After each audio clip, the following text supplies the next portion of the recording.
This is More Than Before with Nathan Cook. Hey everyone, I'm really excited for my guest today. He's actually in studio with me right now. I absolutely love his journey. It actually reads quite like a movie script. A Marine, deep sea welder, spearfishing guide, free diver, entrepreneur, psychedelic healing facilitator. I'm really excited to jump into his story because it's rare to meet someone who has lived so much life that he has lived. And I'm really excited to dive deep into his story, both literally and figuratively, to explore more of his journey of how he became more than before. Welcome in, my good friend, Aaron Smith. How are you, brother? Pretty good, man. Good to be here. Good to live in skin 4:30. I love it. It's funny because I meet people that are really daring. They're willing to go out and do things. And as soon as it comes to video, they're like, nah, man, I'm good. They shy away, huh? They shy away. How do you feel? How do you feel around video? Pretty shy. Pretty shy. Yeah.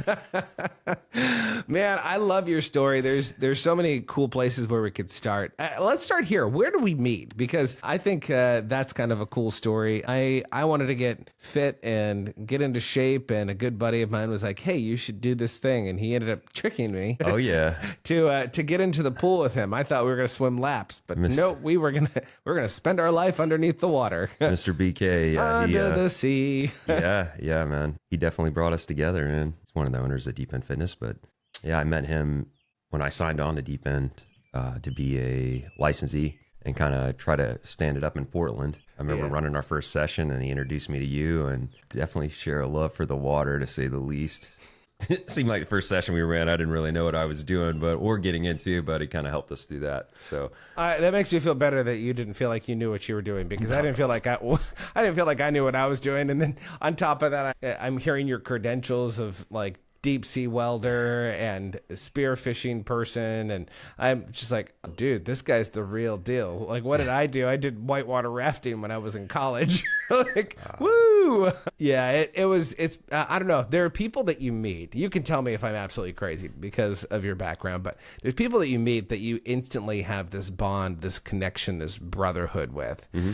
And it's weird for me to say because I never served military-wise, but there's a bond that I feel with certain guys where I feel like it runs deep, like military, like like brother in arm. Like I may not have like seen the stuff that you've seen, but I feel at times like I'm in the trenches with you.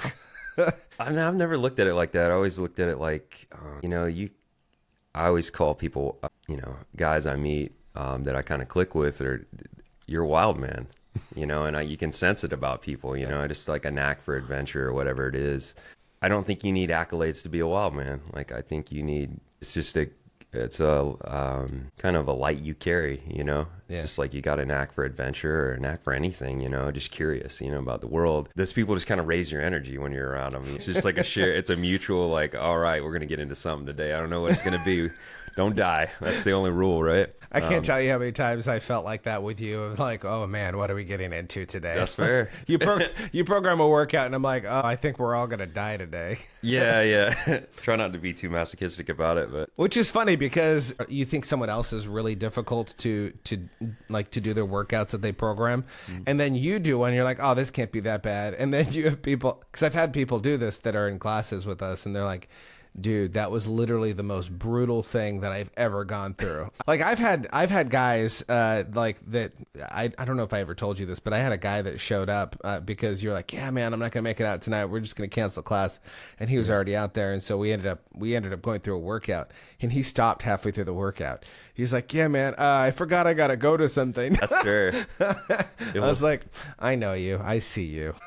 I think that's the hard part, because it's the water's so humbling. That's where the difficulty in programming comes, because you don't want to run people away. Like the water gives life, and the water's really kind to your body, but the water can also drown you. There's that aspect too, which we don't do at Deep End Fitness. We take care of everybody, meet them where they're at. I guess there's a fine line.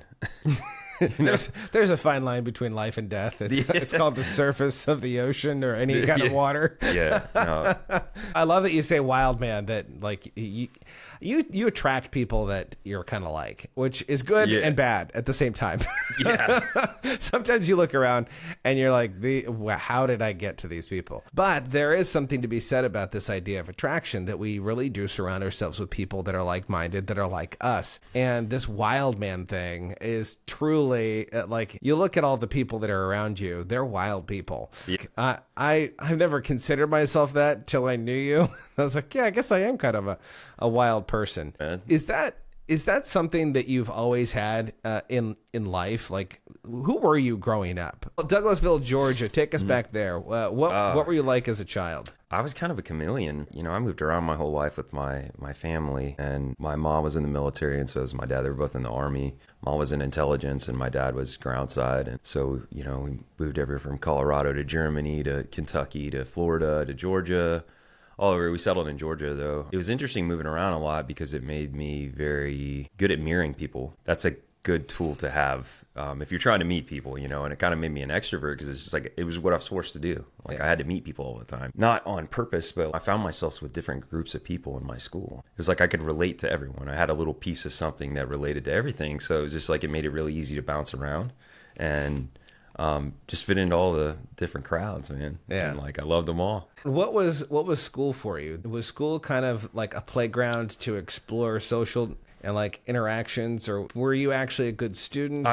No, I was a class clown, man. Like I didn't really take things serious, you know, but that was like you know, as I like reflect on that now, it was just, I was a clown because it was a coping mechanism. If I could make people laugh, it was very disarming. Yeah. You know, and it was really like, if I could get you laughing, I would be super self-deprecating about things, you know, like didn't have a lot of self-esteem, but like I could use that to my benefit, you know, when I needed to. And I don't know, it just kind of worked out, but I got into everything, man. Like I don't know, just a wild man early on, you know, I guess. Wild man from birth. Yeah, for sure. I always find that there's some lessons that we take from our parents when we're younger. Obviously, that's kind of a funny thing to say, but we do carry a lot of baggage, whether that's good or bad, from our relationship with our parents. What was your relationship with your parents like, and what were some of the things that you learned from them over the years? Oh man, my relationship with my parents was it was awesome. Like my parents was so loving, you know, very different. My mom's very much she's the fighter of the family. My dad is a conflicted hippie for sure. Like they're both military, you know, but my mom's definitely she's all love and all teeth at the same time. She will bite you. And my dad's very just kind of live and let live. And yeah, different things I took from them were like, be kind. You know, my mom taught me kindness, but also be a rattlesnake, if that makes any sense. I was like, don't mess with people, but demand respect, you know, and like, don't get trampled on. She's like, she was very much a rattlesnake. I don't know, that's the best way to describe it. Not looking for trouble, but you have found trouble if you provoke us, you know? Yeah. And my dad was complete opposite, you know, he just kind of all love, you know? All work out. Yeah. Just kind of just easy going, got me into music, and yeah, just amazing guy, man. When did you get into music? Like I find that there's kind of this stage in life, especially for people that are musicians, that they go from the love of music to the love of creating music. When did that kind of transition happen? That's like one of the reasons I got out of the Marine Corps, man. Like I wanted to play music. I remember like telling my boss, I was like, he's like, you're going to re-enlist, right? I was like, oh yeah, I'm definitely getting out and playing music, man. I want to be a rock star. Yeah, I'm definitely leaving. Yeah. I just kind of, the need to create. I feel like the military is very structured, you know, and there's not a lot of room for creativity in there. There's a little bit, but yeah, I think if you're going to be a creator, it's kind of outside the box. Yeah. And yeah, that's just what led me down the path to actually playing. But I've listened to music my whole life. My dad he'd have me sit in the living room and he'd have 2 sets of headphones and we'd like listen to music at night. And I just like remember that. He'd make me listen to all the Pink Floyd albums and like anything he had, you know, from that to Enya. And yeah, that's a throwback for people who don't go Google it. Yeah, Enya's wonderful.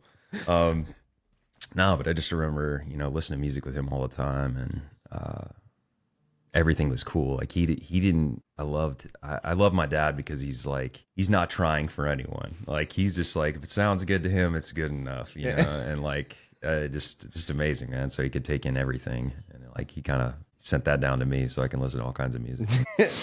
Yeah, I find that with people that were raised kind of in that generation of just kind of flowing with things, and even with you in life, it seems like you've kind of just flowed with the situation. You've stepped up where you needed to step up.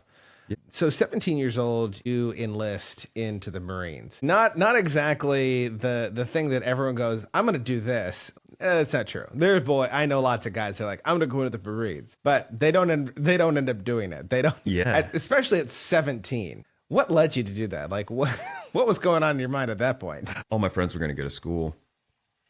I had good grades, but I didn't want to go to. I just didn't want to go to college, man. And like, I didn't feel like I had the money or the resources to do it. And so I like tried to enlist in the Air Force, and they didn't take me, you know. They were just like, you had asthma as a kid. And I was like, you're right, I did, but I'm good now. And they were like, well, that's too bad. So I was like, I walked right outside their office and right next door to the Marine Corps. And they were like, you got any problems? And I was like, nope, none at all. Perfectly healthy human being right here. Slide through my teeth. And the other thing that kind of like started that, my next door neighbor, Bob, I kind of call him my godfather, but he's my dad's best friend at the time. And he was a Marine, and, you know, he'd constantly talk at me. He was just like, because I told him I was going to join the Air Force, and he was just like, he just gave me this sad face. And he was just like, oh, yeah. We don't let people join the Air Force. No. So he would, you know. Respect to every branch, He talked junk to me. And yeah, so away I went, man. Away I went to the Marine Corps. That's crazy. Yeah. And did you specialize in the Marine Corps, or were you just in general Marine Corps? No. I was just general Marine Corps. I was avionics tech. Because my dad was ground side and my mom was an intelligence person. They were like, I told them I want to be 0311, and they didn't co-sign that.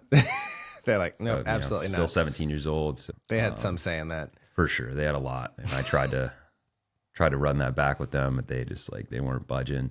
But that's all right, man. It led me into avionics. I ended up working on C-130s. And, you know, as soon as I got through school, and I got through there about 2004. And like from there, we were off to the races with Iraq, and went over there twice. And yeah, it was an experience, man. Met some guys from the Ugandan army over there. It was a trip.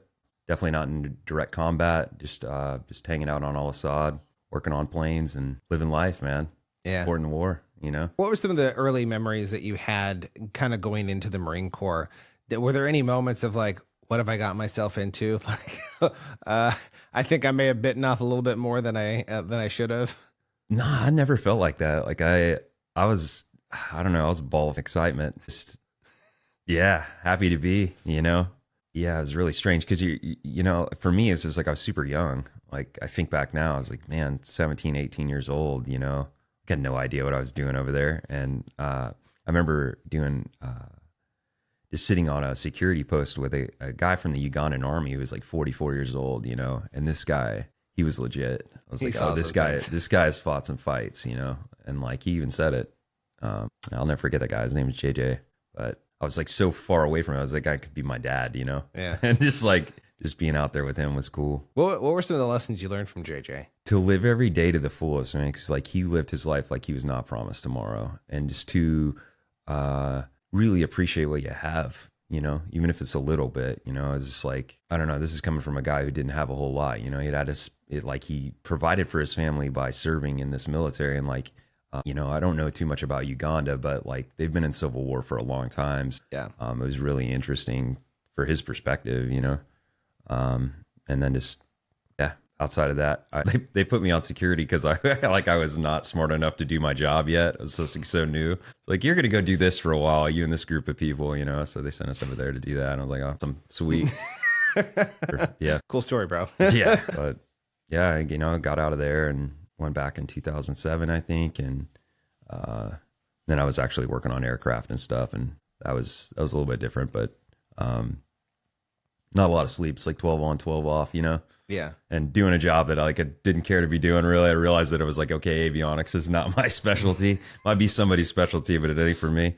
you know? So That's something that I've noticed a lot throughout your entire life is that you've not been shy about changing course when you need to change course. no, That no. you've been able to adapt. I love the idea of chameleon. It's funny because I've talked to a lot of people that have asked me, what were you like, Nathan, as a kid? And I'm like, well, I feel like I was kind of the chameleon. I feel like I was the guy that kind of blended in and I could get along with anyone. And I've always seen that as kind of a good thing. And, it's funny because I've said that to a bunch of people and they're like, yeah, don't use that analogy. Chameleon doesn't sound good. It doesn't, like you're just right? trying to be fake. But it's not. It's not. No, it's just being able to blend it in your environment.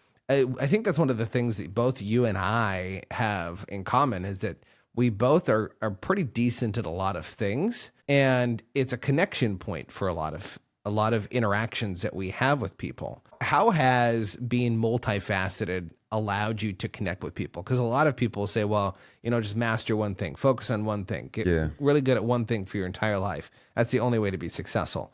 That is a way to be successful, but I think you can also be really successful if you find different points to be able to connect with people. How has being able to connect with people from different walks of life and from different aspects of from points of interest of hobbies and those kinds of things, how has that helped you? That's kind of always been my focal point, man. Is just like, I think it's one of the drivers for doing new things and trying new stuff is just the ability to relate. Because I think like beyond all these things that we do, it's just this, like, that's what's important. And it's just like, if I can relate to what you've experienced, like that's commonality, and like it's community. It's just like we can share the fact that we both love the water, and it's just like from experience, like that feeling, and it like generates just a liveliness. And I always wanted that for people. It's one of the things that helps me in EMS now, working on an ambulance is like, that's the best part, man. Regardless of where this person is at in their life, they might be in the worst moment of their life.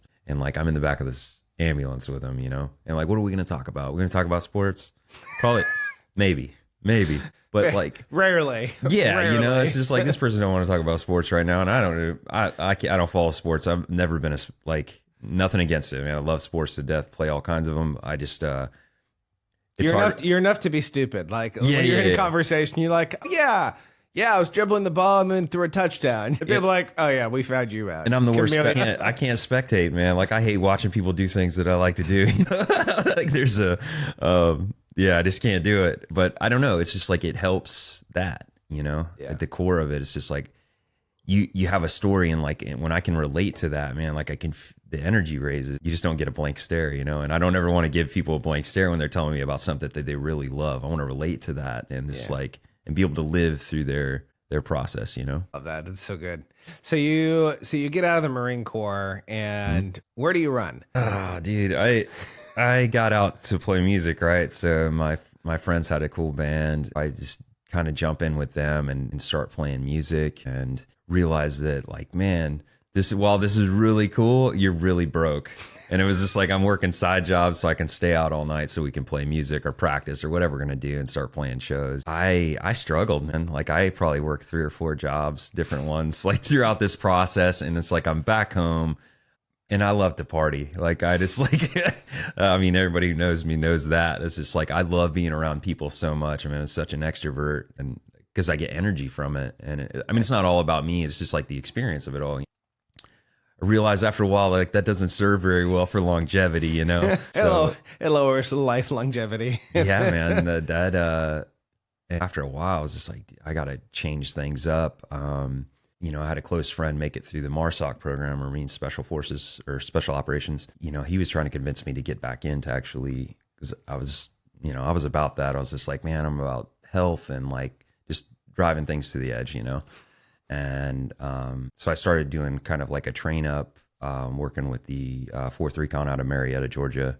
And they were going to send me to basic reconnaissance school, and I was going to get an assessment after that. And I went through a mountaineering training with them and came back and was pretty stoked about it. And then they were just like, you need to be a reservist for 2 years with us, and then we'll give you an assessment. I was like, oh, I'm going to be too old by then for me, and like, and it wasn't another thing I realized about myself is just like, I'm not patient at all. Like I was very, very much like instant gratification. Like what's going to be a change now? Cause I have to get out of here. And I ended up on a whim with my buddy, just moving to Florida and meeting my wife, man. I met my wife, Tiffany, and that really like just changed everything about me, you know, like it, just the coolest person, the coolest human I've ever met. And I love her to death. But yeah, I don't know how, like we both wore bandanas and my friend thought we would be a good couple because of that. I was like, that is not how you match people up. You have a red bandana. Yeah. And he has a red bandana. You guys would go together really well. Yeah. And like fire and oil sometimes. Yeah. We're seeing each other for a while. And I was just like, she's always, I don't know. She's probably the reason I'm alive.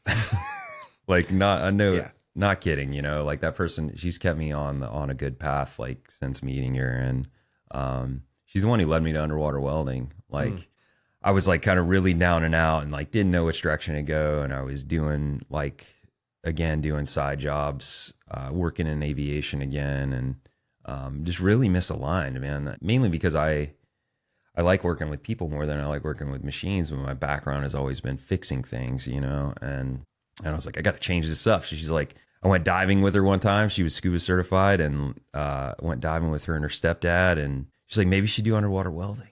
And I was like, yeah, maybe I should. Let's go, you know? And so I ended up going to school for this, man. And like, it's like a 6-month program. It was a trip, you know? It's just what it is. You do deep water training. You do basic underwater welding stuff. A lot of PT in the morning. It was a lot. Definitely lost a few years off my life going to school. So okay, we had to be there at like 4 a.m. for PT, and you just get in the river and swim, and then you go to class for 12 hours and did that just consecutively 5 days a week, and got out of that, and I really had a hard time after that, man. Like the dive industry, from what you're told going through dive school, is it like you're gonna have this, everybody's like, underwater welding, that pays $1 million bucks, an hour, like whatever, whatever people say. Extreme opportunity for death, and so that because of that, you're gonna get paid buku bucks. Yeah, no. Nice thought, not a reality, So my first job when I got out of that, man, I couldn't find work, and I was diving for golf balls. Seriously? Yeah, for sure. Like going out to golf courses in Florida. I was gonna say Florida is the place to dive for golf balls, though. Alligator infested lakes on golf courses. I was like, what a opportunity, So you're just diving in black water, just kind of feeling around, hoping your hands don't get hit by a snapping turtle or a gator. Did you ever meet one?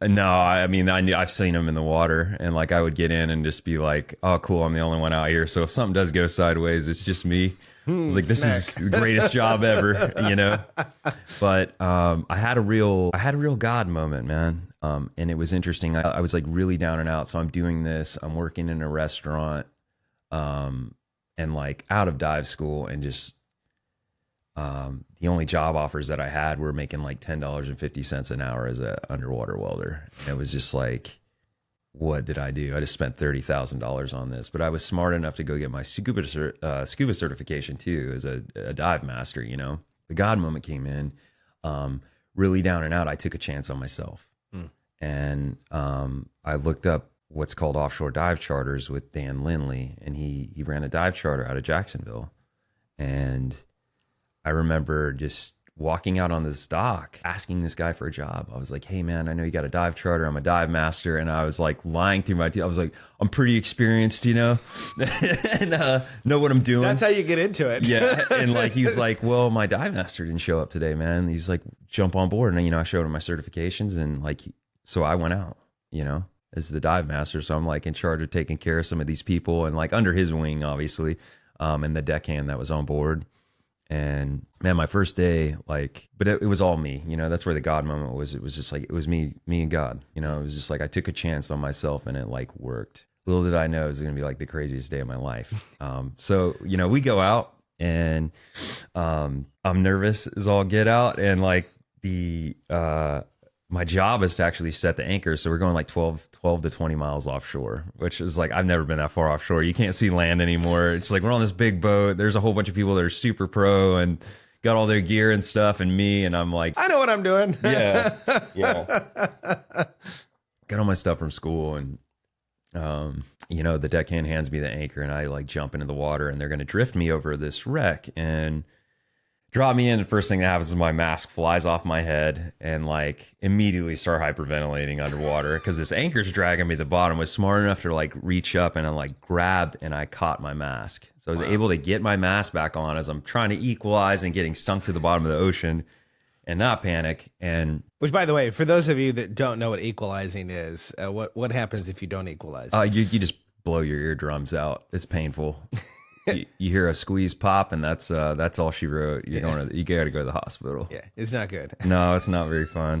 But yeah, man. So I get dropped down on this, wreck, and I'm just trying to get my stuff together and not panic and die, And I missed the wreck. So I have to use a lift bag on my my tech rig, which is not. You have buoyancy compensator usually or BCD, but I didn't have that. So I just have a tank and basically straps that hold this tank onto my back, and then my regulator. And I lift bag this anchor back up, and the boat captain sees the anchor come back up, and I come back up, and they get me back on board, and he's pissed because he's just like, "You're wasting my gas. It's $700 in gas every time we go out." I could just feel the energy, It's like, oh, what did I just get myself into? So they drop me down again. I'm able to get the anchor into the wreck. Well, then it rips through the wreck and goes right by my face and almost kills me. And I'm like underwater, just like, what am I doing down here?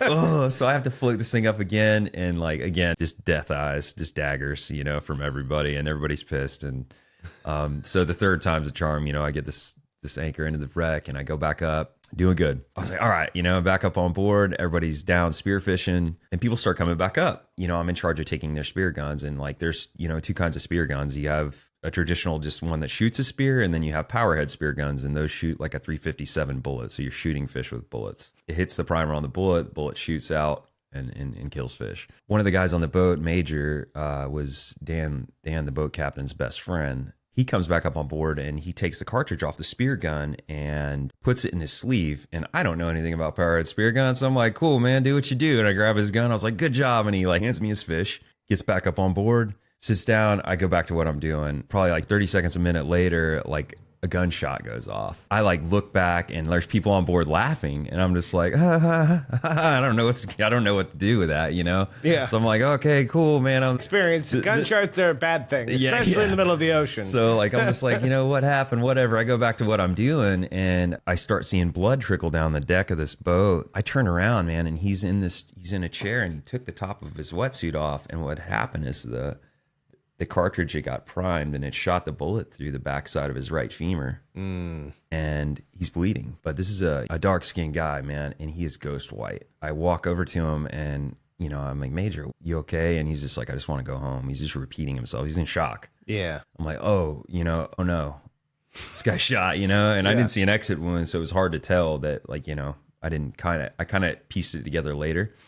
But I was like, oh, he shot. Run into the captain and then he goes, into 911 mode and calls the Coast Guard. And he's like, we got to go. And like, there's people stranded from the boat. There's people on the wreck still. So I'm like scrambling to get all these people up. Got to go out and rescue two guys. It wasn't a nice day. It was like 3 to 5 foot rolling swells and like just a rough day, So I drag these guys back in. And the thing about people who dive, they don't dive every day, So it's not something they're doing on a regular basis. So drag them back in. And then I got to go down to the wreck. And like, that was just funny because you can't use words down there. So I'm like screaming bubbles at people. And like, they're just looking at me like, what are you talking? Like, go away. Like we're hunting right now. You're scaring the fish away. Yeah, I know, right? We get them back on the boat and like, I'm in charge of the manifest. So like, and like, I have a sheer moment of panic because I know there's 12 people. And like, I'm just counting and recounting and recounting and recounting. And like, Dan's like, are we up? Are we up? Are we up? And I'm counting 12. There's 12 on them. We got 12, right? And I'm asking him, he's like, why are you asking me if we got 12 people? Like, you should know this, like count, And I'm like, but we had everybody. So I'm just like, so we ended up going back in and meet Coast Guard, and Coast Guard took care of him and got Major where he needed to go. I got tipped out really fat from everybody that day, made like $1,000. It was pretty cool. He was just like, you got a job, man. Nice. Yeah, that was a wild day. And that was a start to a friendship with Dan for a while. For sure, man. And I've seen Dan recently when I went home. Me and Tiffany went back to Florida recently. he was just randomly in the marina that we were sitting at a bar, and I was telling this story to somebody else, and they called him, and he came out, and it was a cool reunion, man. Unexpected, like brought me to tears for sure. Like he's like, let me fix some part of the story of some of the yeah, he's like, the guy idiocracy. didn't believe me, you know, and I was just like, he called him, and he sure enough comes out of his boat.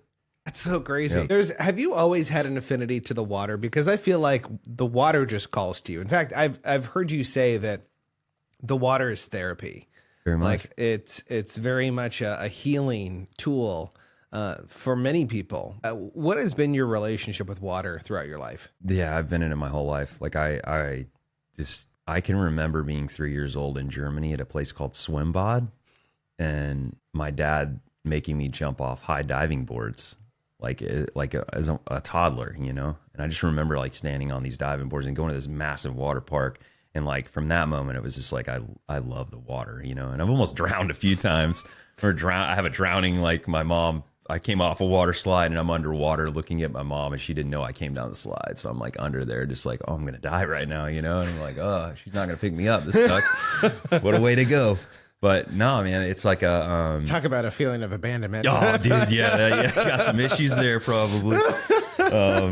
Yeah, it's always been in my life, man. Like as far back as I can remember, I feel at home in the water. You know, like I've always like jumping off things into water. You know, we didn't have dive teams in Georgia. There's no such thing as that down there, or water sports for that matter. Yeah. But yeah, it was just, that's my place, man. It's my home. I don't know why I'm like that, but it's just like so revitalizing, and like you feel naturally high when you come out of the water. If you do a workout, it's like one of the big things for Deep End Fitness for me is like, if I can relay that to people, like they would definitely come do it on a regular basis. Yeah. You know, it's just the after effect. It's like how you carry yourself through the rest of the day. You're not sore. You're just not worn. It grounds me. It makes sense. It makes sense, I think, to anyone who's actually done something like Deep End Fitness or something like an extreme water workout. Yeah. There really is something about it where, I don't know, it kind of resets a little bit of reality for you. It puts into perspective a lot of things. Yeah. It's interesting because, you know, when we would start a class and we're doing bobs, which bobs essentially you're just holding your breath, going down to the bottom of the pool, and then you're just going up and down, take a breath, and it's just this repetitive thing. And when you first start doing bobs, like when you first start learning how to do it, you go into panic mode. Oh yeah. And because you're at the bottom of the pool and you're like, what if I don't come back up? What if I run out of air? Which is really stupid if you know the mechanics of it. You're not going to run out of air. Right. No, it's just all mental, right? It's all mental. But after you get into this swing of doing it, you get into this repetitive motion of going up and down. You know, we've done it before for 20, 30 minutes, if not longer. Yeah. And the longer you do it, the more you get into this rhythm where you just become really internally focused. You kind of gather your thoughts. It's forced meditation. Yeah. Which, you know, is interesting too, because, you know, you got into free diving.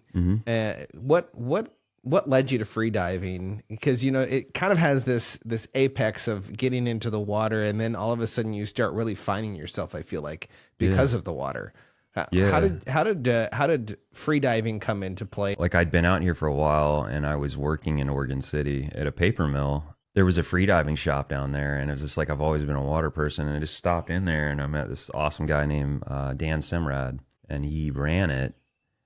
And him and his wife Talia at the time were, you know, just running this dive shop, and like, who knew, like, you know, 10 minutes from where I'm working right now, that there would be a dive shop for free diving. I was like, when we moved up here, I was like, okay, my water life is done. Like nobody gets in the water up here, you know, it's cold, it's miserable. Sure enough, they're there, you know, and I was just like, I want to do this. And I started going down the pipeline to become an instructor for PFI. I got to like an assistant instructor position before Dan actually sold the company off recently, moved to Hawaii and moved away, but I got to teach alongside him and our mutual friend Dylan. Dylan's an instructor for IDA and PFI. And yeah, just, it's incredible, man. It's like all the things I was doing before without all the gear. And that's what everybody's just like, that free diving is crazy. I was like, no, free diving's simple.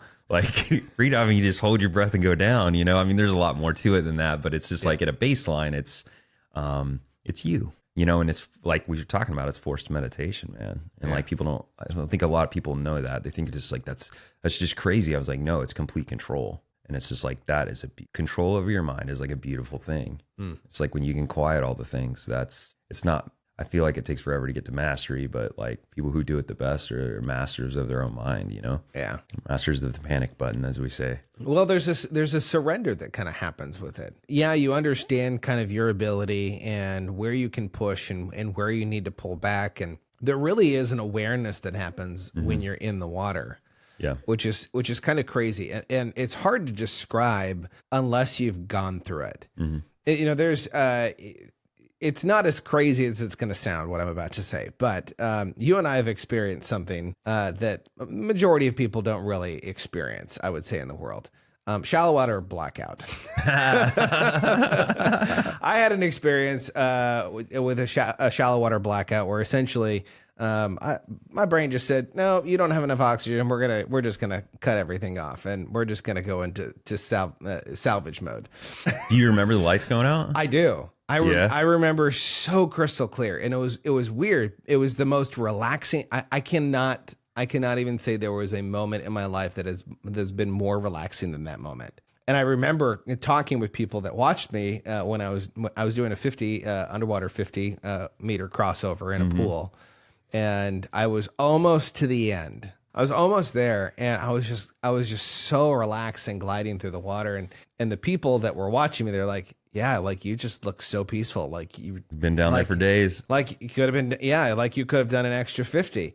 And I remember that moment of like, oh man, like I'm almost there, and your body starts doing a little bit of like, hey, no, this isn't good. You need some air. But to me, I was like, I've done this before. This is good. Like I've felt this before. I hadn't felt that before. I became very attuned to that. But there's just a moment where like you're there, and then you're not. And you're waking up. And then you're waking up to someone going, wake up! But BK was over me when that happened. Our good friend BK. That guy. Yeah, that guy. He's a lifesaver, quite literally. Yes, he is. But it's interesting going through that. People say that it's really peaceful to die in the water. I would agree with that. There's something about that is just so serene. I'm curious for, like, you've had a couple experiences like that, but what have those experiences taught you about life? And like, hear me out too, by the way. You might be thinking when I ask Aaron this, that, oh, this is like one of those, you go to heaven and you meet God, and like, it wasn't like that for me. It was just like, you're gone for a second and then you're back. Yeah. It wasn't like there wasn't the seeing the kingdom and the gates and the whole walkthrough. You weren't getting the tour. No, you didn't get the grand tour. Oh man, maybe I should be worried now. I didn't You didn't get the tour. Thanks, Aaron. Now I'm questioning the validity of how faithful I am. No. What did you learn from those experiences? I mean, like, I can speak to what you're talking about as far as you're just there and then you're not, and like doing like prolonged breath holding and like being on the real verge of that. Yeah. It's kind of like, to me, everything just shuts down, and they got a really cool video of me doing a breath hold for like the max I could ever do, like the longest breath hold I could do. And when I came up, my eyes I look like a shark. Like my eyes were completely dilated, and I had this like maniacal laugh because I was just trying to stay conscious, and just like sobbing out and like real shaky, and just like, I made it. Good job. Probably killed a lot of brain cells during this experience. But no, like those like sheer panic moments, like this is it kind of. A few of those, I had one when I was in dive school. Actually, I got wrapped around a pylon doing training, and like you're like 40 feet down, and it's like blackout water, so you can't see anything. You're just working down there. Yeah. And, my feet got swept out from under me, and I'm trying to hang this piling jacket, and that's what we would use to pour concrete in, as we do like concrete pilings underwater. And yeah, my feet got swept out, and like a sheer panic, man. Like, and granted, like I'm on an umbilical, so like I'm connected to the top, and like I can talk to my communications guy, but like just sheer panic, man, like hyperventilation, like I can breathe. That's what's weird, is it's like when you panic, all that goes away and like your world gets super small.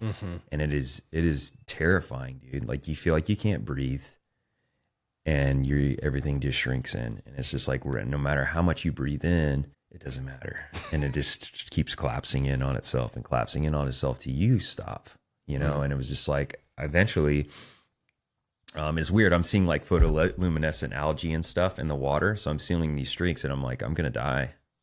Like I'm really gonna die. This sucks, you know. And it was just like, but I didn't. I was just like, and then after that comes the peace and like the rebuilding. So it was like a complete breakdown and then a rebuild up in my head. It was just like, okay, I can get myself out of this situation, you know, feel up, get myself around here, because I'm getting pinned against this wall by the current. And it was just, yeah, it was a nightmare. But I've witnessed that in other people, you know. While teaching diving, I've witnessed people panic. I had a good friend named Katie, and she was teaching her to dive, and she had a panic attack underwater, and it was just like dragging this person back to a line to safety and just staring at them and just like getting them to slow down. It's like, you're still conscious, you're still in control, you're not going to die. It's all good. We're still here. Like you said, it's just like you're here one moment and then you're not the next, and it's really calm. Like it's almost less like, it's like somebody turned the TV off, you know? Yeah. That's what it feels like. That's a good way to describe it. Just like, and then you wake up and you're like looking at somebody and they're like, hey, what's going on? And you're like, I don't know. I don't know what just happened. What's up? Yeah, when it happened to me, I knew what happened, and I was like, oh no, no, it happened to me. You're back. Oh no, you're back. You're all right. But it's interesting though, because there's also this dynamic within your life that I've found that you walk through really difficult things. You've gone through really difficult things in your life.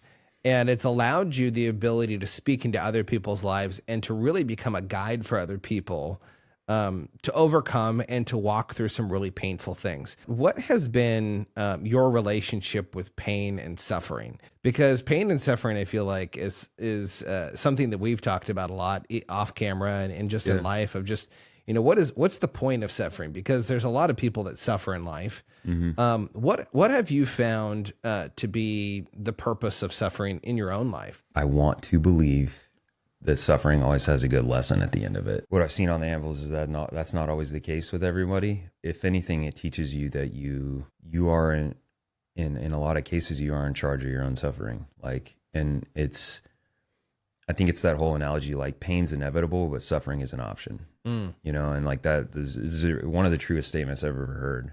And it's just like, to be able to differentiate between that, you know, it's just like, you do have a choice. And a lot of time or me personally, like I get stuck in these cycles where it's just like, this isn't going to change. You know, it's one of the reasons like I've done different things and I've had to change, is because I feel that constant weight. I take a lot of pride in what I do. And what I realized is it's like, no matter what I do in my life, it's like, it doesn't fill the backpack. Like it doesn't fill that emptiness or that void at a lot of the time. So it's just like, regardless of what accolade you give me, nothing's going to fill that. And that has kept me in a search for a long time. And it's like, so from the outside, people are like, this is really cool, man. You're a really cool human being. I'm like, thank you, man. I wish that impacted, and I wish I felt that. It's a void, you know, like it's unfillable. And that to me is the suffering. Like the suffering for me is just like that, regardless of any gift that you give, like nothing can fulfill me on this earth. The things that do fulfill are just what I was like, instead of searching for purpose, it's like, I just want peace, you know? And that's hard I was just like, can you bottle that? Can we bottle that along with sleep? Like sleep and peace. I was like, I'll take those two, you know? Yeah. But those are the hardest things to cultivate, man. And like, I think I get lost in that. Like, it's what I strive for, you know? It's like, well, I want all these experiences and I want to really thoroughly enjoy, I want to squeeze all there is out of life, right? What I'm starting to realize though, is this, like, there's no end to that, you know? Like I could have everything I want tomorrow, and then like maybe the next day or a few weeks after that, it would like normalize and it would be like, oh, okay, what's next? So it's just like, I don't know. I just feel like a little kid just walking around in God's garden, and like, he's like, all right, we're going to give you this thing. We're going to test you here, you know? And it's just like, dang it, you know? It's just like, I'm super appreciative. It's such a gift, man. This life is such a gift, but it's a tough gift. Yeah. It's not a easily, I don't think we're on an easy journey. I don't think we're here for that reason, though. Yeah. Yeah. I love what you say because, I meet a lot of people, especially within my industry of, everyone wants to find out their purpose and the meaning of life. And I love that I love that you just said this, that peace is the desire over purpose. Finding peace within life, peace within in the hard times, suffering. And, it doesn't always have to be extreme suffering. I think sometimes we try to measure suffering by how difficult a situation is. Yeah. Versus just suffering is suffering. It's just and I love what you say too. It's about, are you defining it as that? You don't have to, pain is pain. Everyone's going to have pain, but are you going to choose to define that as suffering, or is it a moment in time where you can shift and change? I love that you say that. You're one of the few people that I've met that have done like a dark retreat. Oh yeah. For those of you listening, I think it would be pretty crazy because it literally takes all of the senses away from you, and it just leaves you with your thoughts. Explain a little bit about what that is and what have been some of your takeaways from going through that. Yeah, sensory deprivation, probably the most impactful thing in my life that I've ever done. Dabbled in psychedelics and, continue to facilitate that. But darkness is way different. It's completely sober in your own mind, and you're in a really comfortable room. And Scott and Jill Berman, they're amazing people. They're in Ashland. Go see them if you can. But yeah, you just, you go into this room, and for me, it was a 5-day adventure of my own mind. And you're well fed in there. You don't have a watch or a cell phone, so you don't really know what time it is, except when they drop off food in the evenings. For me, it was like 5 to 7 p.m. So I could kind of gauge. I'm a very visual learner, and going through this experience, I slept really good for the first day, but after the first day of sleeping, you don't sleep anymore because your fatigue comes from being in this world. It comes from stimulus. Like your brain is working to take in all the stuff around you. And when you remove all that, your brain's free and you're in your own mind now, So it's just like you go from, I don't want to say everything in the world's a distraction because it's not, but a lot of things in your world are. And when you remove those distractions, all you have is your own thoughts. So like a lot of people distract themselves because their thoughts are self-deprecating or, like name it. Yeah. Well, why do you distract yourself? Like A lot of things you don't want to face. Yeah, a lot of things you don't want to face, and a lot of things like you're not even aware of it usually. Like what's one thing for me is just like I don't even realize what certain things are distractions. I'm just like going through life. But being in that room, you're completely in your own world. And as it progressed, for me, I'm very visual. So everything would appear in pictures. So by the end of this experience, like the room is not dark anymore. Like this room is like lit up. And like I'm seeing a lot of different things, but the one thing that it really shifted my belief paradigm, man, more than anything. It was just like people say that, like they've felt God and seen God, and it was just like to sit in the presence of creation for me, which was very real, like you to me, man. Yeah.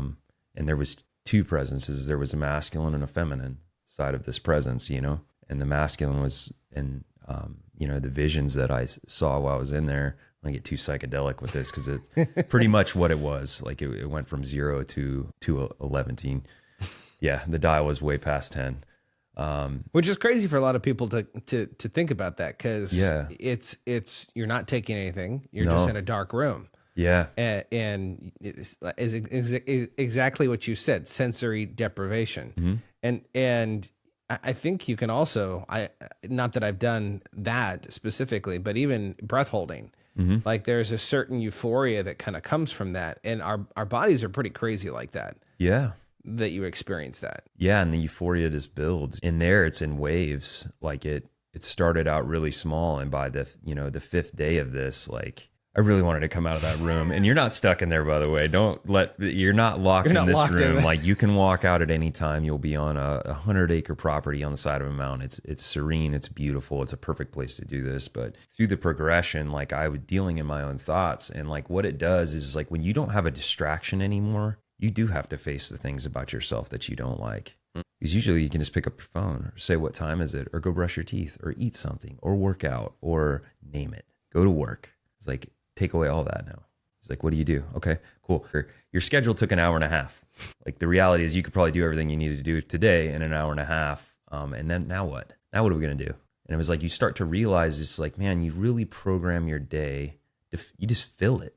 You fill it with all these things, you know? And it's just like, it's funny. Like I get stressed out at times. It was like, oh, my day is so packed with things. Like, no, I choose to fill my day with things. And like, this is my fault. So I induce my own suffering in a lot of ways. Yeah. But when you don't have that anymore, like here's where the gift of the darkness is so beneficial, is just like when you're stripped away from all of that, you get to the thoughts that underride it, and you're kind of like subconscious and things that bother you. And when you have nowhere to run, and everybody talks about like, oh, you just got to face down your demons. And I'm like, okay, yeah, that's easy talk. That's tough talk. Tough talk. Hard to really do though, right? So when you actually have to sit, for me, it was compulsion, man, and restlessness always pervade in my life. It's probably the reason I am the way I am. To not be able to go anywhere with that feeling of just like, oh, I got to do something, or I'm missing out on something, or I'm not enough, or name it, you know, whatever drives you in this world to be who you are, you know, or figure out who you are. When you can't run from that anymore, you crumble to it. And like the crumbling, you realize that it's not a big a monster as you thought. And like it hurts and it's painful, and you sit in that emotion for a while. And I remember sitting there for like 2 hours on the floor, just like waiting for Scott to show up in the evening time so I would kind of know what time it is. Because by like day 3, you're not really sleeping. You're in and out of sleep, awake, who knows? And you're in the dark, and like, it is a very comfortable room, by the way. You feel your way around the room, and you can hear your own voice. So your voice bounces off the walls. You know where the bathroom is. You know where the bed is. You get lost sometimes though. Sometimes I thought I was going to the bathroom, I like run face first into the wall. I'm like, oh, what wall is this? Okay, I'm way off target here. Missed the map. But it, like, you know, I figured out a lot of things about myself in there. One of the bigger takeaways was people tell you have to love yourself first, and like to really experience that, man, is something I wish for everybody. I feel like this world would be a lot better place if people got to experience that. Who carry themselves different, and it's fleeting, and it doesn't last forever. The experience in there, like it's. You know, I would say I want to go do it every year at least, but I appreciated my life when I was in there, and it is such a gift. The way it shifted my belief paradigm, it shifted my relationship with God. It told me that like I am good the way I am. Like I was like, this life is a gift, and you're welcome.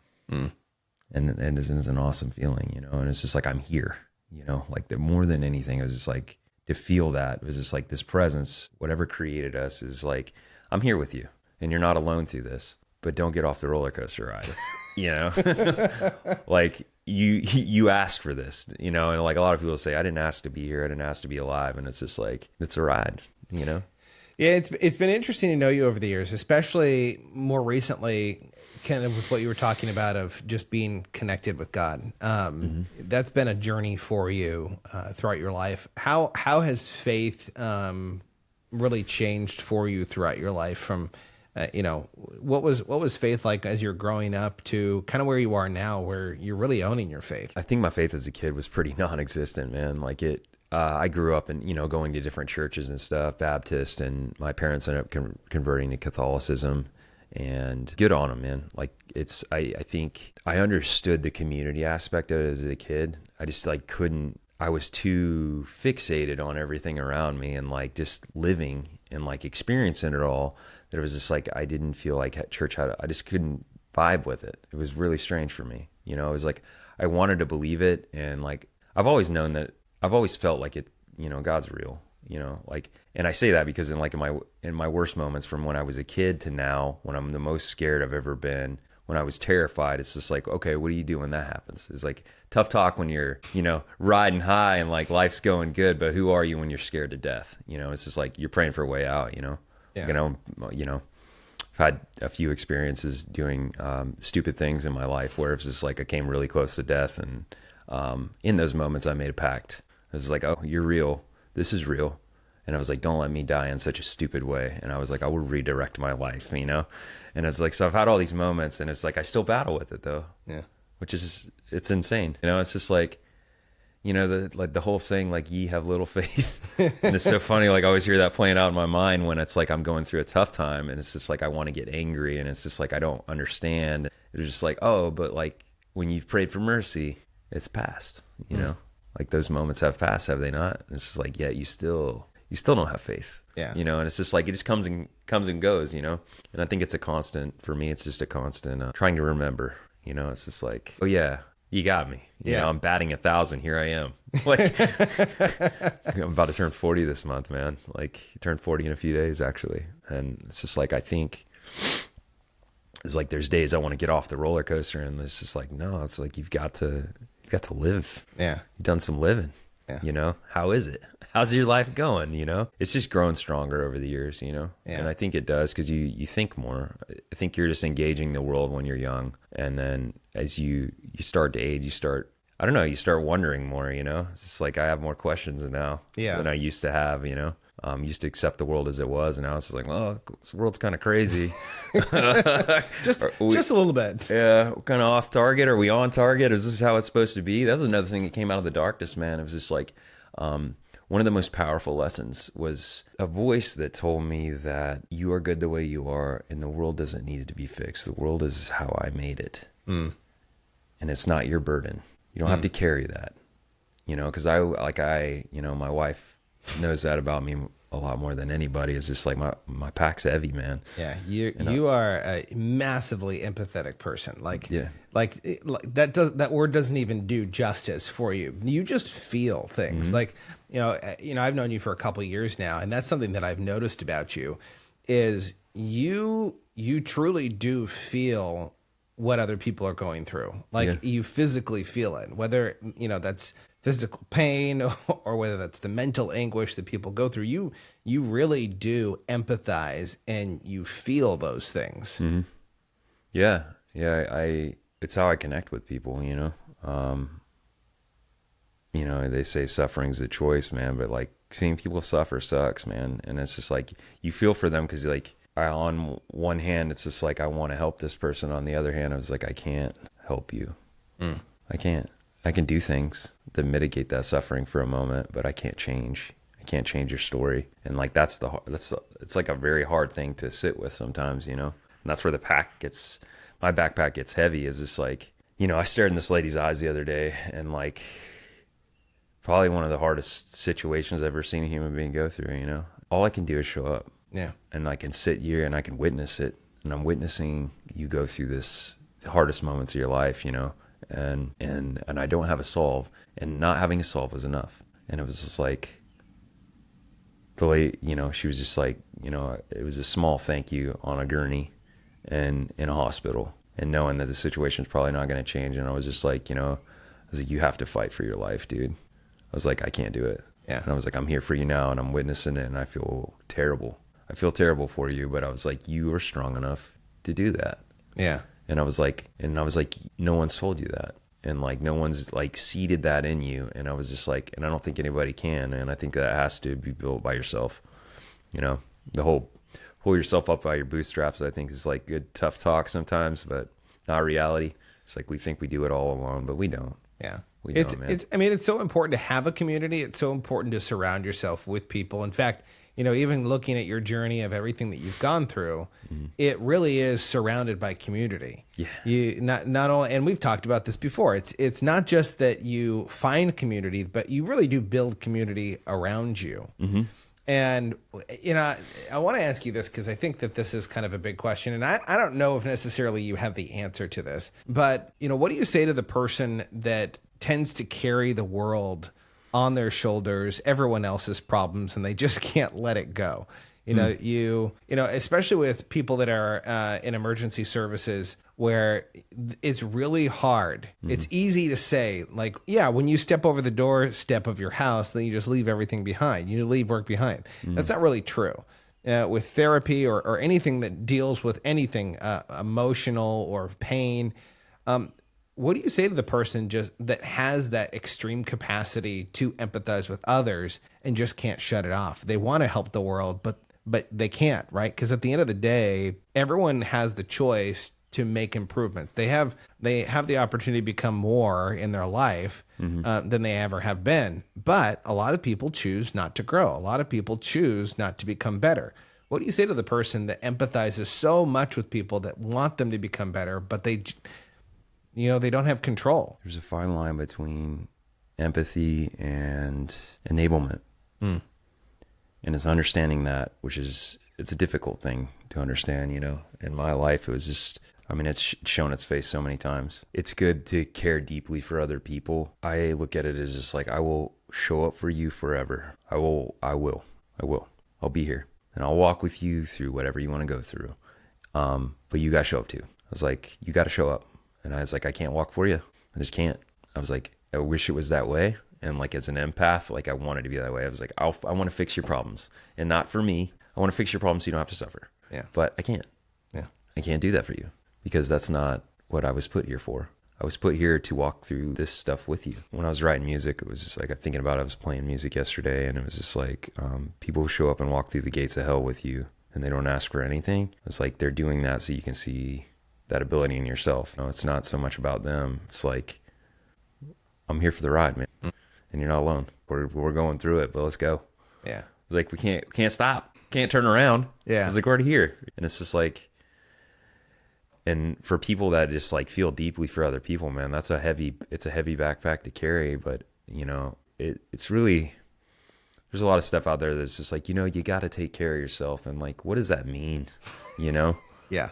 It's like, it's easy to, the self-care, the self-love kind of thing. It's very, there's not a lot of good definition around it. No. What does that actually mean? What does it actually truly mean to care for yourself? Because some people think that they're caring for themselves when they're putting themselves in the grave. Caring for yourself isn't so much about doing something. It's not a physical thing to me as much as a mental thing. One of the gifts that I have, that I feel like I have, is I can really harness feeling, like the feeling of pain, or the feeling of suffering, or abandonment, or neglect, or all the bad things, right? It's like I can feel that when I hear people talk about it, and the pain with that, and I can I can really feel it.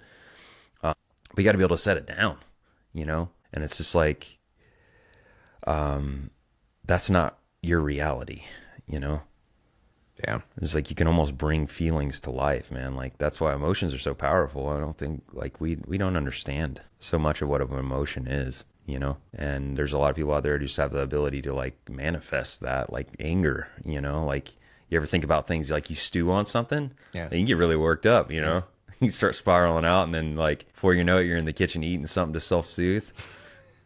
Yeah. No one listening has ever done that here. No, people are completely different, man. Like, I noticed that about myself. That was a learned trait for me. It was like, when I get really angry, I'll try to eat something to self-soothe. And like, but I've met a friend, and I told him this the other day, and he was just like, oh man, I'm the complete opposite. He's like, when I get angry, he's like, I just don't eat. It's like, I refuse it. He's like, even if I'm hungry, I'm just like, no, I'm not going to eat. That's so funny. I'm not going to eat today. That's me. Yeah? Yeah. Just don't want to eat anything, huh? Well, it's interesting, because I've talked to my wife about this, that there's because she almost looks at it in the fact of like, oh, you're not eating, so you're just doing it like in spite or something like that. It's like, no, it's not doing it in spite. Yeah, what it is, it's as I look at my world, and I've defined it as this, I've over the course of time, as I've recognized this in me, when I get frustrated and I stop eating, I do it because it's a source of control. It feels like the one thing I control. Oh yeah, here you go. Here's something to eat. And I'm like, no, I'm not going to eat. It's my decision to control, because it's one of the few things sometimes that I feel like I can control, of when I eat or what I'm going to eat. Like, no one's going to make me eat. You've had such a cool story arc throughout your life. There's been a lot of change. There's been a lot of development. And by the way, if you guys are watching this, I want you to share this with a friend, because there are so many things that Aaron has said that it can easily be relatable, but it can also be transformational for people to be able to take a step from where they are right now in their life to really making that decision of growth, taking matters into their own hands. In fact, I want to kind of land the plane on that specifically. You've grown a lot in your life. You've made a lot of changes. Earlier, I said it seems like you've been able to shift you're really good at shifting and kind of that chameleon piece of going, okay, this is just the next thing. Yeah. This is the next evolution. This is how I need to change in order to become better. Have you always been a growth-minded person of looking at opportunities and saying, man, I want to grow through this, or I want to learn from this? Or, is that something that's been developed? Because if it's been developed, how would you encourage people right now that maybe are stuck in their life, that they haven't had someone say, hey, your life is your life. You got to take control, meaning like you've got to make the decision. It's kind of like faith. Yeah. Like you can come and believe in Jesus, but at the end of the day, you got to start making changes in your life that reflect that decision to follow. Right. What is that? What would you tell that person that says, I want to make a change in my life, but I'm having a hard time letting things go? If you look at it from like just a reality standpoint, right? You are literally one decision from a different life. Like you really are, and like, are the decisions you make on a daily basis, do they keep you in this cycle? Because I've been there a million times, man. It's just like I've woke up and went to the same job or the same career and just been and really been like, well, maybe today is going to be the day that it changes, And like I've beat that horse dead. Hoping that someone else is going to change it for you. Don't get me wrong. Like, and hope is a wonderful thing, man. Hope is it's such a powerful energy and a thing to have when it's used in the correct way. Yeah, but hope isn't a strategy. Yeah, and that's like, I mean, in the professional world, it's just like that's said too, and you're right, man. Like it's like I always picture from a God perspective. It's like, okay, we could do this the easy way, or we can do this the hard way. We can do it the fast way, or we can do it like we can drag this out. He's like, I just look at it as like, I'm either going to drag you kicking and screaming, but you're going anyway, So you're going to change, but it's just like, it can come at your detriment, or you can just make the change now. Cause it's like, when you're misaligned, you can feel it internally, like I could feel it when I would work on machines versus talking to people or working with people. It's like, I love working with people. I get so much energy from that because I just like, I don't want to be the star. I just want to be a piece of it. We're here for each other, man. Like we're all we got, and it's just like, and people are built different. Like I understand that I'm not everybody else. I'm just me, but, you can only go against the grains, you can swim upstream for a while, but you're going to get tired. Silly salmon, and like, if that is you, if you really do need to change, you can start with small things. It can just be one thing that you change. It doesn't have to be some, good thing in the psychedelic field that we're taught. And it's just like, I learned from a guy named Mike who teaches holotropic breathwork. And he always says, he's like, hey man, if it's a good idea today, it'll be a good idea tomorrow. If it's a good idea tomorrow, it'll be a good idea a week from now. It's a good idea a week from now, a month out, 6 months out. And he's like, that's a good idea. And he's like, think about that, before you make a big life-changing decision and, throw a grenade into your life. Yeah, grenade your life, which is like, hey man, sometimes that's how it's got to be though. Sometimes you got to learn the hard way. A career change at 39 years old, man. I was making really good money. I don't make good money anymore. My wife's sitting across the table from me at night like, you're an EMT now, huh? And she's super stoked, super supportive, but it was just like, hey, that paycheck don't support, And it's draining on every aspect. It's draining on the bank account. Man. It's draining on the emotionally, mind. And it's really hard, man. Like, Saturday morning is going to be a tough start for me, and it's okay. It's like what I do say is just like, if you are dealing with this and afraid to change, when you do change, accept it. Yeah. Like really eat it, and it's hard to own it, man. Like it's really hard. Like on your, what I'm learning right now is just like who I am on my worst days. And it was just like really trying to work with that. It's like, who are you when you're tired? It's one thing to be 100% and like cheerful and happy go lucky, but who are you when you're at your worst, and that's the thing you got to work on. Yeah. It's like, that's how you build yourself to be a strong human, I think. It reminds me of an old phrase that I heard in my martial arts days, which was, you're only as good as your worst days, which is true. And, I've heard that in military terms too. And, you always default back to your basic training. When you don't have sleep, and that's the person that shows up, that's the person you got to work on. Yeah. The person, with kids, got 4 kids right now. So sleep is questionable at times. Yeah.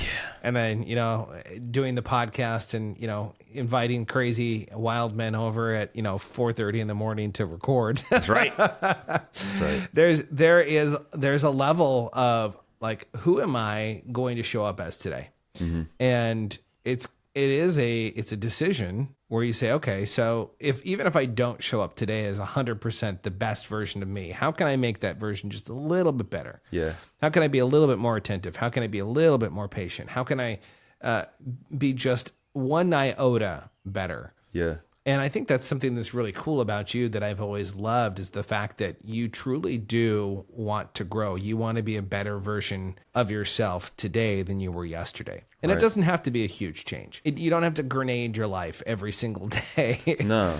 But there is something important to be able to have that introspect and to be able to reflect back on your life, to say, okay, this is where I've been. This is what I've gone through. Yeah. And this is really who I am. And these are some of the things, like you were saying earlier, there's a lot of things in our backpacks that we need to unburden. We need to take out of our backpacks. And some of us carry more than others. But it's about learning, how can you stay focused enough on what's right in front of you? Yeah. Say, how do I show up in this moment? And I feel like you're really good at that. Aaron, I've really loved just getting to spend some time with you, brother, learning more about your story, who you've become throughout your life. I do want to ask you one more question here before we kind of wrap up. You really do have this amazing ability to be present with people. You have this amazing ability to just love on any person, no matter what they're going through in life. Why is it so important to love on people? It's like the whole, like, love thy neighbor as thyself. The core of it is our purpose. Like it underlies everything, regardless of your life circumstances or what you've had to go through. It's weird. This world feels like a dream at times and a nightmare at times. And it's just like the only thing that is real is us. It's just like alone is darkness and together is light. And we're in the light, like I think two of us being together in the same room, there's light there, there's God, and like, that's the purpose of it. Like, that's the purpose of this. And it's just like setting all the other stuff down and just realizing that it's just like, we're experiencing this together. And when like you experience this and I experience this is real. It reminds me of the whole thing of, where two or more are gathered. Yeah, man. And that's kind of a core piece too. Like, and that's kind of the way that I've always operated in my life is, whenever I'm meeting with someone, just welcoming God, welcoming Christ into the conversation to say, okay, so, what are some of the things that I can do? What are some of the things that I can say in order to pour into this person's life? Or maybe it's not even me pouring into them. Maybe it's just me being present with them. Yeah, man. I think that this holds a lot of power. Yeah. And it's like, it's all that's needed. It isn't an answer usually. My wife tells me that more than anybody. She's like, just need you to listen, man. Like, you don't got to fix everything, and she's just so right. She said, you can't. Like, that's the hard part about being us, is like, we want to fix it. Yeah, because you get outside perspective in somebody's life, Yeah. You see their blind spots, and we all got them. Yeah. But it's just like, maybe it's not your purpose.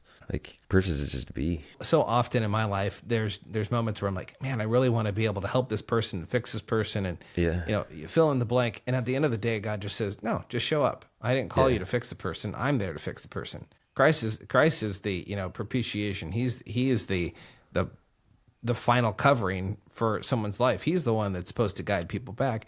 And it's just us saying, hey, I know a guy. Yeah. I want to introduce you to a guy, and I want to be here. Yeah. I want to be here for you, to walk with this journey, to fall on my face with you as you fall on your face, to figure out, okay, what does this look like to walk with life? Yeah. Walk with intention, to walk in faith. When everybody can just be. It kind of reminds me of what you were saying earlier too, about that hole. You try to fill up that hole in your life, and you're like, well, I just can't fill it up. Well, a hole is a God-sized hole. Yeah. And the only thing that fills that hole is God. And so when you let God in and you say, okay, God, fill that part of my life, then you become whole. We're perfectly imperfect. And what makes us perfect is coming back and having God inside of us. It's inviting Christ in and saying, oh, okay, now I'm in a place where I go, okay, I'm whole. I'm whole because I'm actually reunited with the Creator. I'm back where I'm supposed to be. This is community. I love that. That's so good. Yeah. For all of you listening, I really want to encourage you, make sure you take a little bit of time to reflect on this episode. There's a lot of really cool things that Aaron shared, and I want to encourage you, share this with a friend. Like, subscribe. Remember, we're trying to grow the channel so that we can help other people become more than before. Until next time, remember to be more, see more, and experience more than before.